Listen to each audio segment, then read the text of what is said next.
Padahal hasil visumnya ini menyatakan hymennya atau selaput darah si anak yang pelapor ini utuh. Itu kami sangat kecewa.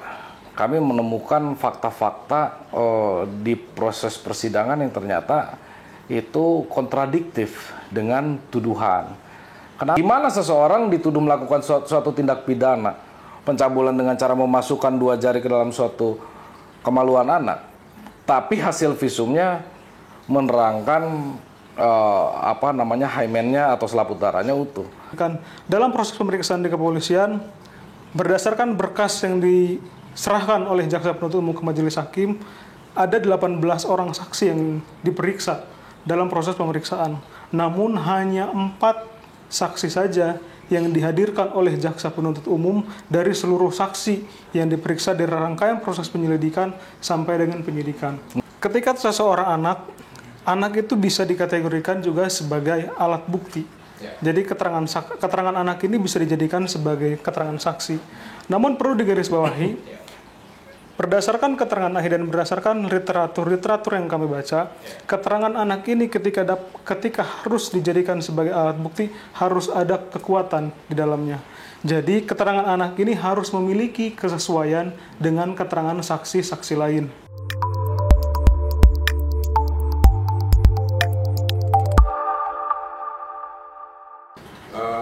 Bang Lutfi, ada informasi yang kami terima bahwa ada seorang pria yang bekerja sebagai pedagang sayuran di kawasan Kabupaten Bandung, ditahan. Betul. Ditahan atas dugaan pencabulan terhadap anak di bawah umur. Nah, seperti apa informasinya, Abang yang sebagai pendamping hukum terhadap duga pelaku ini yang saat ini sudah berstatusnya seperti apa? Sekarang statusnya terdakwa. Kebetulan kami beruntung ya. Kami merasa beruntung sampai saat ini kami diberikan kesempatan untuk memberikan bantuan hukum secara cuma-cuma kepada si tukang sayur ini. Berawal dari tahun 2022. Berawal dari tahun 2023,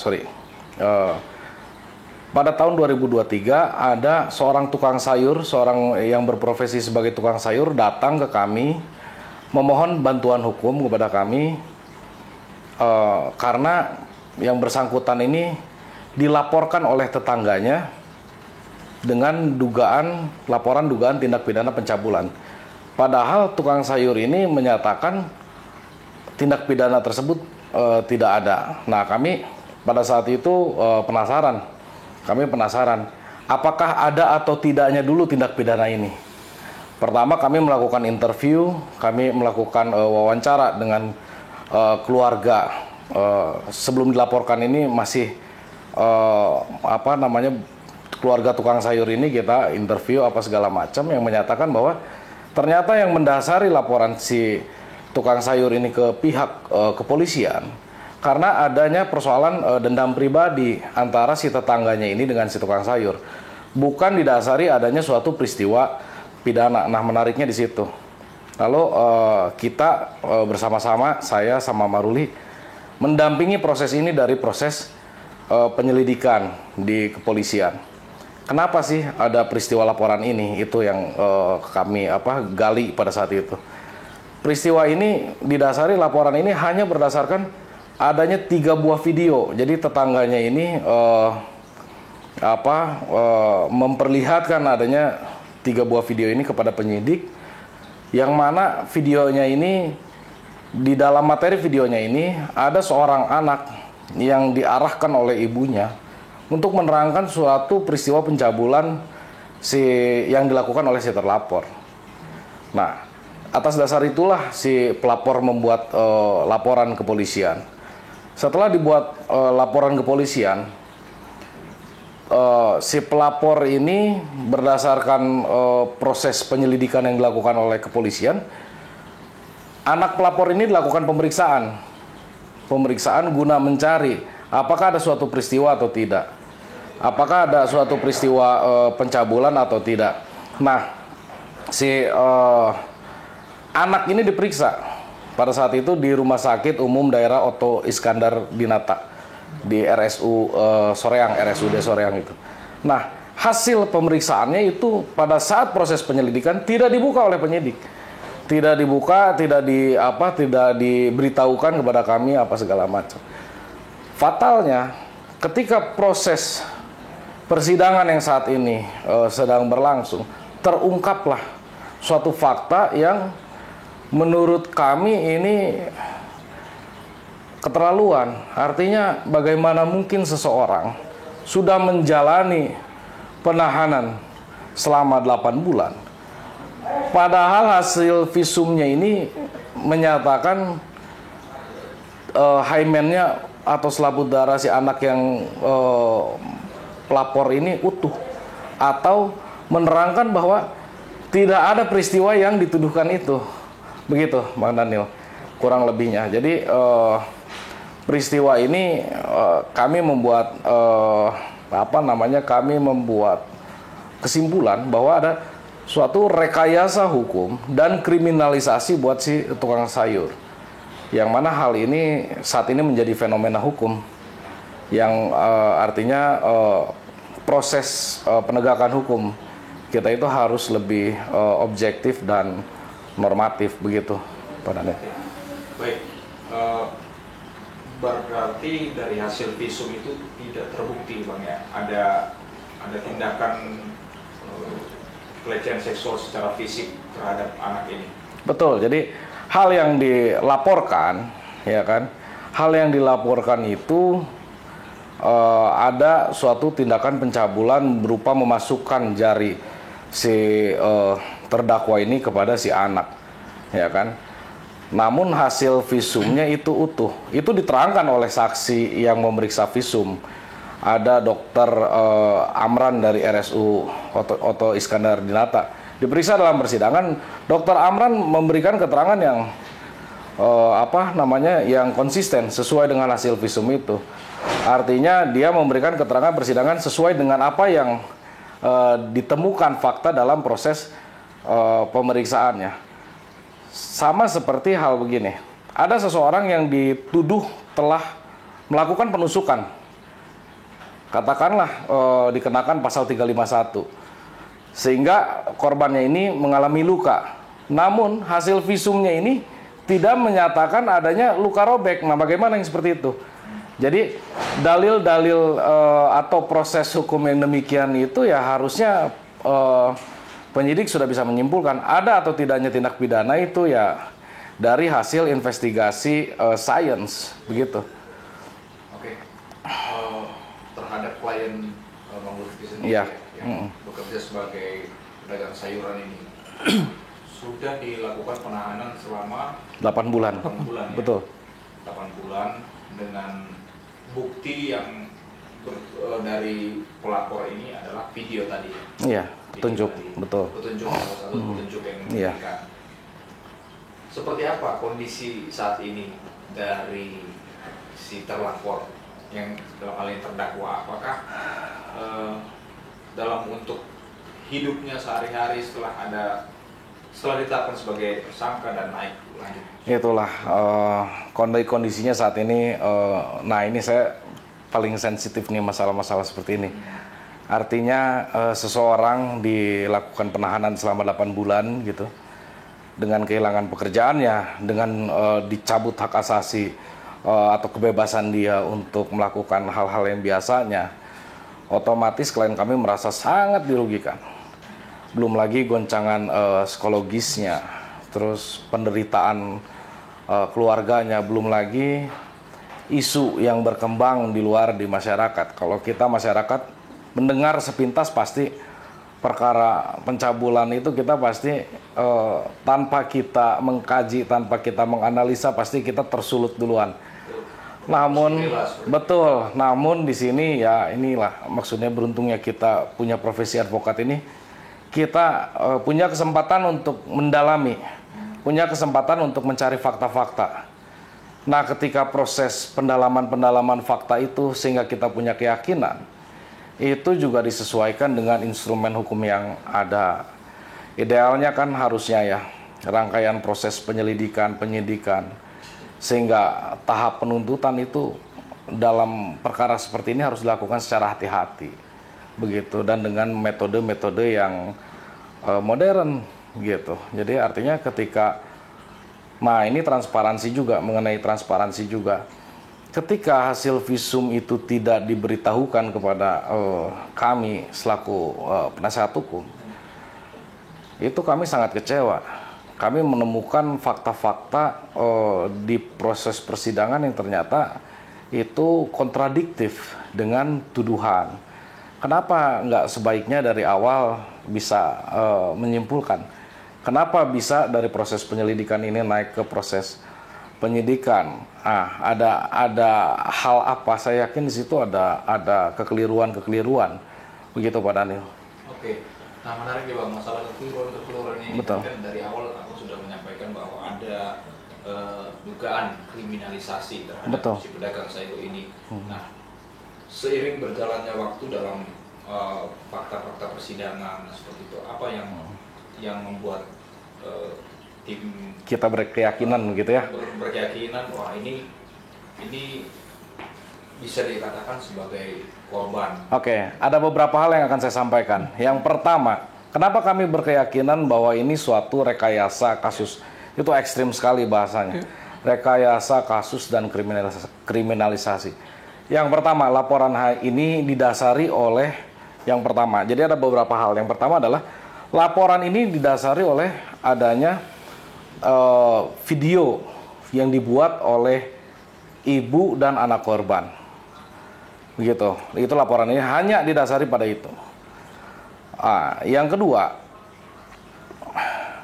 pada saat melaporkan, pelapor itu melaporkan hari kejadiannya hari Kamis tanggal 20 sekian Januari 23 ya. 23 tanggal 5 ya, tanggal 5 Januari dia melaporkan. Padahal pada saat hari Kamis tanggal 5 Januari itu klien kami tidak ada di rumah sama keluarganya. Gitu. Itu dikuatkan dengan keterangan saksi-saksi yang sudah diperiksa di persidangan. Jadi bahwa locus delicti dan tempus delicti sebagaimana proses pidana ini, pemeriksaan proses pidana ini disyaratkan, itu sudah seharusnya berkesesuaian. Namun herannya yang dilaporkan kejadian tanggal 5 Januari hari Kamis itu klien kami tidak ada di rumah, dan itu dikuatkan oleh keterangan saksi. Terus yang ketiga, hasil visum et repertum yang menjadikan klien kami ini diberikan predikat tersangka dan terdakwa, itu ternyata faktanya kontradiktif. Gitu. Gimana seseorang dituduh melakukan suatu tindak pidana pencabulan dengan cara memasukkan 2 jari ke dalam suatu kemaluan anak, tapi hasil visumnya menerangkan hymennya atau selaput darahnya utuh. Artinya apa? Di dalam proses penyelidikan ini sudah sepatutnya menentukan suatu peristiwa pidana ini berdasarkan bukti-bukti yang ada, yang konkret, bukti-bukti juga yang dapat dipertanggungjawabkan di mata hukum, begitu. Nah, untuk hal itu saja kita sudah merasakan adanya kekeliruan. Dari proses penyelidikan bisa naik ke penyidikan aja juga setelah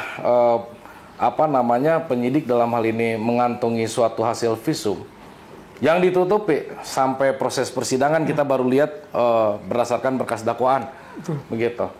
Nah, itu kekeliruan itu nyata, begitu Mas Daniel. Kalau dari saya, gini, Pak Daniel, jadi pada saat proses pemeriksaan persidangan, ketika dokter pemeriksa yang diduga sebagai korban anak ini menyampaikan bahwa setelah dilakukan pemeriksaan secara mendalam terhadap alat kelamin anak perempuan ini, dokter tersebut menyatakan bahwa himen itu utuh, tidak ada bekas luka, tidak ada robekan, dan dalam keadaan yang baik. Jadi bagaimana seseorang bisa dituduhkan memasukkan 2 jari orang dewasa masuk ke dalam alat kemaluan anak yang harusnya berdampak adanya kerusakan dalam selaput darah anak. Namun faktanya, selaput darah anak tersebut atau bahasa visumnya disebut himen anak tersebut utuh. Tidak ada luka, tidak ada robek, dan tidak ada bekas tanda kekerasan. Itu yang menjadi keyakinan kami. Kenapa proses hukum ini ada kejanggalan di dalamnya. Termasuk keterangan-keterangan saksi yang dihadirkan dalam proses pemeriksaan di kepolisian berdasarkan berkas yang diserahkan oleh jaksa penuntut umum ke majelis hakim, ada 18 orang saksi yang diperiksa dalam proses pemeriksaan. Namun hanya 4 saksi saja yang dihadirkan oleh jaksa penuntut umum dari seluruh saksi yang diperiksa dari rangkaian proses penyelidikan sampai dengan penyidikan. Nah itu jadi kejanggalan juga. Artinya kenapa saksi-saksi yang berapa tadi? 18 saksi yang diperiksa di dalam proses penyelidikan dan penyidikan, kenapa yang dihadirkan di proses persidangan itu hanya 4? Memang secara hukum acara itu dibenarkan, tapi itu mengindikasikan kenapa asas pidana itu utamanya adalah membuat terang suatu tindak pidana. Kalau bisa sih 18 saksi ditambah saksi lagi begitu, bukannya dikurangi. Jadi artinya kalau mau kita melihat suatu fakta, artinya harus saksi-saksi ini juga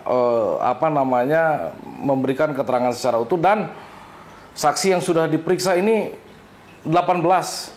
Ya diperiksa di persidangan juga sudah seharusnya 18 juga. Betul. Nah, dengan ada pengurangan jumlah saksi ini juga membuat kami berpendapat ada hal apa sehingga dikurangi. Yang idealnya kalau kita mau membuat suatu terang suatu peristiwa pidana itu harusnya ditambah ya, Pak Maruli ya.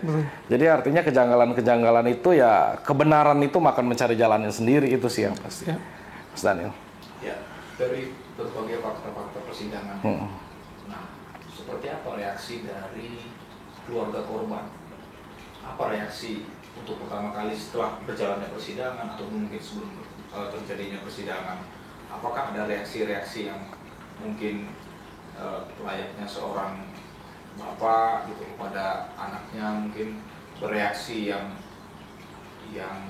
hampir membahayakan bagi klien bapak? Kalau saya sih itu jadinya opini ya. Kalau tadi ya opini ya. Artinya sepanjang proses persidangan ini justru ada hal-hal menarik. Ada hal-hal menarik yang kami perhatikan. Ini bukan bicara mengenai teknis hukum. Ini lebih ke opini. Opini kami ya selaku penasihat hukum melihat dinamika proses hukum yang terjadi gitu. Kami lihat bahkan ada pemberian keterangan apa segala macam yang kelihatannya kami menyimpulkan jangan-jangan mereka sendiri nggak yakin bahwa ini ada tindak pidana gitu. Nah itu nanti akan kami tuangkan setelah putusan. Oke. Gitu. Baik Pak. Ada kejanggalan-kejanggalan, ada dugaan ketidakyakinan dari pihak korban dan dari pihak terdakwa juga ya, yang diwakilkan oleh tim dari Bang Lutfi ini. Nah, seperti apa sih sebenarnya untuk keterangan anak di bawah umur dalam persidangan? Kekuatan keterangan atau Sebagai pembuktian ya, Mbak Luli, silakan. Dari ilmu hukumnya. Baik. Ya. Nah, ketika seseorang anak itu bisa dikategorikan juga sebagai alat bukti. Ya. Jadi keterangan anak ini bisa dijadikan sebagai keterangan saksi. Namun perlu digarisbawahi, berdasarkan keterangan ahli dan berdasarkan literatur yang kami baca, keterangan anak ini ketika harus dijadikan sebagai alat bukti harus ada kekuatan di dalamnya. Jadi keterangan anak ini harus memiliki kesesuaian dengan keterangan saksi-saksi lain. Jadi ketika keterangan anak ini tidak memiliki kesesuaian dengan keterangan saksi-saksi lain, maka keterangan anak ini tidak dapat dikategorikan sebagai alat bukti. Dalam pasal 185 KUHP, di situ diatur ketika tidak sesuai antara keterangan satu saksi, dalam hal ini keterangan anak tidak sesuai dengan keterangan ibu atau bapak atau saksi-saksi lain, itu tidak bisa dijadikan sebagai alat bukti. Dan faktanya tidak sesuai, Pak? Betul. Dalam hal ini kami tuangkan dalam nota pembelaan kami, keterangan anak ini tidak sesuai dengan keterangan yang disampaikan oleh ibu. Dalam hal ini seperti ini, ibu sendiri menyatakan bahwa terhadap anak ini tidak memiliki trauma, tidak memiliki ketakutan, tidak memiliki rasa gelisah, dan tidak memiliki kendala, tidak memiliki keluhan terhadap dirinya. Sedangkan dalam perkara ini, klien kami dituduh melakukan kekerasan seksual atau pencabulan. Bahkan dalam berkas dakwaan dari penuntut umum ada 5 peristiwa. Yang sebenarnya dalam pemeriksaan di kepolisian hanya ada 2 peristiwa. Peristiwa tanggal 5 dan peristiwa tanggal bulan Desember tanggal 18 di Arjasari. Dan peristiwa yang kedua juga dituduhkan klien kami itu melakukan pencabulan di tempat umum. Nah, kenapa kami katakan rekayasa? Maaf saya potong nih. Siap. Kenapa kita menyatakan rekayasa? Peristiwa yang dilaporkan sudah salah mengenai waktu dan tempat kejadiannya, bukan mengenai tindak pidananya atau tidak. Yang mendasari dulu, ketika dia melaporkan peristiwa tanggal 5 Januari, yang pertama klien kami nggak ada di tempat. Kok bisa sih orang yang nggak ada di tempat dituduh melakukan perbuatan pidana, kan begitu? Betul. Yang pertama itu. Yang kedua, di dalam proses pertama di kepolisian, yang kedua adalah klien kami dituduh melakukan pencabulan di tempat umum, tempat wisata, Arjasari Rock Hill. Ya, betul. Yang notabene di situ ada ratusan orang. Itu. Nah, awal di proses kepolisian hanya ada 2 locus dan tempus delicti, atau bahasa umumnya ada 2 tempat dan waktu kejadian yang dituduhkan. Namun herannya kita nih, kenapa kita sampaikan ada rekayasa? Ya. Ketika proses ini berlangsung, kami mengajukan DUMAS, pengaduan masyarakat kepada Kapolda Jabar terkait dengan proses yang menurut kami ada kejanggalan. Namun tanggapannya yang kami sangat mengejutkan lama sekali. Betul. Ketika seseorang sudah tanggapan terhadap DUMAS kami ini yang diajukan pada bulan November 2023 baru ditanggapi di bulan Juli ini. Ya. Juli berarti berapa bulan tuh? 8 bulan. 8 bulan baru berbalas, sehingga permintaan kami untuk Polda Jabar melakukan gelar perkara khusus itu sia-sia gitu. Jadi balasannya hanya menyampaikan proses ini sudah di persidangan. Betul, sudah di proses persidangan ketika bulan Juli. Kalau dilakukan gelar perkara khususnya di bulan November atau di bulan Desember, 1 bulan lah maksimal dari surat itu, ya mungkin ini setidaknya bisa menghentikan atau melakukan pendalaman terkait benar nggak sih ada tindak pidananya, kan begitu. Itu sih. Nah, terus ironisnya lagi ketika kita melakukan DUMAS itu, kejaksaan di dalam dakwaannya, mohon maaf bukan kejaksaan, bukan lembaganya, tapi jaksa di dalam dakwaannya ini bahkan menambahkan 3 peristiwa. 3 peristiwa yang tidak ada waktu dan tempat kejadian, tempat kejadiannya ada, cuma waktu kejadiannya nggak jelas. Jadi kenapa kami sampaikan adanya rekayasa kasus dan kriminalisasi buat tukang sayur? Begitu jadi dasarnya, Pak Marul ya. Betul. Gitu, fakta-fakta yang kami temukan seperti itu. Dan itu semua terungkap di proses persidangan. Iya. Gitu. Nah, izin saya lanjutkan terkait dengan tadi, balik ke alat bukti. Jadi keterangan-keterangan yang disampaikan ini, anak ini semua tidak ada kesesuaian dengan keterangan saksi-saksi lain, termasuk keterangan dari ibunya sendiri. Termasuk visum. Termasuk visum. Jadi keterangan hanya single. Keterangan si anak dan ibu korban ini bertentangan dengan komponen pasal 184 mengenai bukti, Ya, kan gitu. Betul. Gitu. Gitu sih. Baik, Bang. Hasil visum negatif. Betul. Visum negatif. Terus dari pengacara dari terdakwa atas abang sendiri menemukan berbagai kejanggalan-kejanggalan. Ya. Betul. Pledoi sudah dilayangkan. Nah, pledoi sudah dilakukan. Apa artinya, Bang, untuk menyambut atau untuk menghadapi vonis untuk kasus ini? Jadi setelah semua rangkaian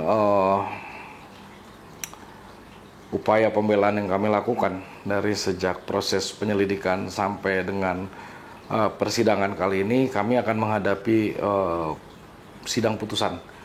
Agenda putusan yang akan digelar oleh Pengadilan Negeri Balai Bandung pada hari Kamis tanggal 1 Agustus. 1 Agustus. Mudah-mudahan indikasi Agustus ini kan merdeka ya. Tuh. Ya Rul ya. Jadi merdeka kita dari pelanggaran HAM. Ya. Merdeka kita dari diskriminasi hukum. Merdeka kita dari segala sesuatu yang membatasi hak-hak warga negara. Begitu, mudah-mudahan ada hasil yang baik. Kami berharap setelah terungkapnya semua, Majelis Hakim dapat memutus sesuai dengan fakta-fakta yang terungkap, gitu. Seperti apa keyakinan dari pengacara terhadap bayangannya? Oke, walaupun sidang dilaksanakan secara tertutup, tapi kami melihat dinamika baik di sini. Artinya kami melihat ketua majelis hakim Ibu Eka dan dua majelis hakim anggotanya tuh antusias. Mereka tuh sangat maksimal menyelenggarakan persidangan dengan serius. Dan saya sih mengapresiasi majelis hakim yang menyelenggarakan persidangan ini sangat baik, kualitasnya sangat baik, hakimnya sangat kurius, sangat penasaran, sangat menggali fakta-fakta. Mereka melaksanakan tugas dan tanggung jawabnya secara maksimal, menggali fakta-fakta, dan kami melihat dinamika itu. Mudah-mudahan putusan yang akan diputus oleh majelis hakim sesuai dengan fakta-fakta. Begitu. Mungkin saya tadi lupa menanyakan atau mungkin sudah menanyakan terkait dengan tuntutan dari jaksa. Berapa lama, Pak? Jadi bagaimana mungkin ya, artinya seorang yang didakwa tindak pidana pencabulan atau melanggar Undang-Undang Perlindungan Anak, ya kan, berdasarkan proses yang sedemikian rupa, banyak kekeliruan, didakwa dituntut dengan tuntutan 8 tahun penjara, begitu ya. Tapi nggak apa-apa, mereka menjalankan fungsinya ya. Kami pun harus melakukan upaya yang memang seharusnya menurut hukum, begitu. Karena ini kan artinya begini. Ketika kita melakukan pembelaan, mau itu pro bono atau apa segala macam, kita harus maksimal. Gitu sih Pak Daniel. Selain ada tuntutan kepada kami tindak pidana, tuntutan penjara, klien kami juga dituntut dengan pidana denda sebesar 1 miliar dan subsidiar 6 bulan. 6 bulan. Betul. 6 bulan subsidiar dan denda atau denda 1 miliar. Ya. Seperti itu. Putusan akan berlangsung 1 Agustus, ya. Ya. Tandanya kita tentunya dari pihak kuasa hukum dari si terdakwa ini sudah menyiapkan plan-plan. Ya. Betul. Jika bebas seperti apa, jika divonis hukuman penjara seperti apa. Ya. Ya, seperti apa? Oke, yang pertama menanggapi nanti atau menyiapkan hal-hal untuk putusan yang akan diselenggarakan Kamis 1 Agustus nanti, perlu kami sampaikan bahwa kami selaku advokat, pembela atau penegak hukum ini, yang pasti kami menyiapkan mental bahwa kami harus menghormati dulu. Keputusan apapun yang diberikan oleh majelis hakim itu yang pertama akan kami hormati. Tentunya kalau kami berharap dengan fakta-fakta yang telah terungkap, sudah seharusnya klien kami dibebaskan. Namun kalau misalnya ternyata hal lain, artinya majelis hakim memutus klien kami bersalah, ya kami akan lakukan upaya banding, kasasi, sampai apapun itu. Maksudnya artinya kita akan melakukan pembelaan maksimal. Karena ini menyangkut dengan hak asasi manusia. Begitu Pak Daniel. Baik, termasuk Pak Daniel, tambahan dari saya, termasuk ketika klien kami dinyatakan bebas oleh majelis hakim, kami pun akan menempuh upaya lain. Kami akan mengajukan rehabilitasi, pemulihan nama baik terhadap klien kami yang sampai saat ini masih dilakukan penahanan. Bahkan bisa lebih dari 8 bulan ketika nanti ditunggu sampai putusan. Nah, kami akan mengajukan rehabilitasi terhadap klien kami untuk nama baik, termasuk kami juga akan mengajukan ganti kerugian terhadap klien kami atas apa yang sudah dialami oleh klien kami. Ya, yang klien mungkin apa nih Bang, pesan-pesan yang mungkin bisa menjadi edukasi kepada masyarakat, mungkin kepada penegak hukum lainnya. Mungkin ini tidak hanya satu kasus sendiri. Betul. Mungkin ada yang tidak didampingi, berjalan seperti itu saja, dan dengan banyaknya kasus-kasus yang viral saat ini yang berkaitan dengan institusi kepolisian, yang ada yang dibebaskan saat pra-peradilan dan sebagainya. Apa nih Pak yang poin yang bisa dibagikan kepada masyarakat sebagai edukasi Pak? Kalau dari kami sih hal-hal yang penting. Artinya begini, proses penegakan hukum, utamanya proses klien kami ini, sudah seharusnya dilakukan secara hati-hati. Artinya ketika menerima laporan, kajian di dalam proses penyelidikan, sudah seharusnya dilakukan hati-hati dan transparan tentunya. Ya. Kenapa kami sekarang mengungkapkan kekecewaan itu? Karena kami menemukan fakta visum et repertum yang tidak dibuka, yang tidak diinformasikan kepada kami selaku kuasa hukum maupun kepada keluarganya mengenai hasil visumnya seperti apa sih pada proses penyelidikan, sehingga kami merasa itu kontradiktif dengan fakta-fakta yang ada di persidangan gitu. Nah, untuk masyarakat di perkara yang seperti ini, ketika kita berhadapan dengan anak yang bukan keluarga atau yang berhadapan dengan anak bukan keluarga maupun keluarga, ya kita harus lebih waspada. Tetapi di dalam perkara ini juga kita harus memperhatikan keterangan anak yang diberikan ini sudah benar atau belum. Kita harus mengkaji tindak pidananya ini, kita harus menanyakan, mengkonfirmasi betul. Ya kan, jangan sampai kalau begitu nanti semua keterangan anak yang notabene anak-anak ini kan keterangannya belum bisa dipertanggungjawabkan. Ya kan? Kalau anak ini berkata, misalnya katakan ada suatu pembunuhan, padahal pembunuhannya tidak ada. Ada seorang pencuri, ternyata pencurinya tidak ada. Karena anak-anak ini kan imajinasinya masih luas. Jangan sampai satu perkara keterangan anak ini, ya kan, bisa menyebabkan kerugian buat orang lain. Ketika itu dianggap satu kebenaran langsung, gitu. Nah itu sih yang harusnya sebetulnya kan filternya ini di dalam proses pengambilan keterangan oleh orang tua sudah bisa menyimpulkan apakah ada keluhan buat anaknya kalau dia dituduh merasa menjadi korban pencabulan, ya kan, harusnya diperiksa, ditanyakannya lebih teliti lagi seperti itu. Udah gitu